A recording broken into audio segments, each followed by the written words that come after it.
আরে ইঁদুর ভাই, তুমি এখানে এত সকালে কোথায় যাচ্ছ? খরগোশ ভাই, আমি খাবার খুঁজতে বেরিয়েছি। আজ বেশ ভালো রোদ উঠেছে। খাবার খোঁজার জন্য এত কষ্ট? আমি তো সকালেই গাজর বাগান থেকে গাজর নিয়ে এসেছি। আমার মতো দৌড়াতে জানলে কিছুই চিন্তা করতে হতো। খরগোশ ভাই, আপনি খুব দ্রুত দৌড়াতে পারেন, এটা ঠিক, কিন্তু সব সময় গতি না, কখনো কখনো বুদ্ধিও দরকার।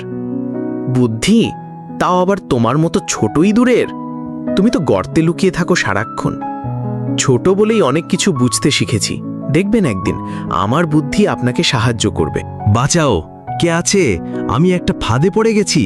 খরগোশ ভাই, চিন্তা করবেন না, আমি সাহায্য করছি। এই নিন, আপনি এখন মুক্ত। তুমি আমায় বাঁচালে? আমি এতক্ষণ তোমাকে ছোট করে দেখেছি। খরগোশ ভাই, আমরা সবাই আলাদা, কেউ গতি দিয়ে, কেউ বুদ্ধি দিয়ে, কেউ ভালোবাসা দিয়ে এই পৃথিবীকে সুন্দর করে তোলে। তুমি ঠিক বলেছ ইঁতুম ভাই, আজ থেকে আমরা বন্ধু। বন্ধুত্বেই আছে সবচেয়ে বড় শক্তি।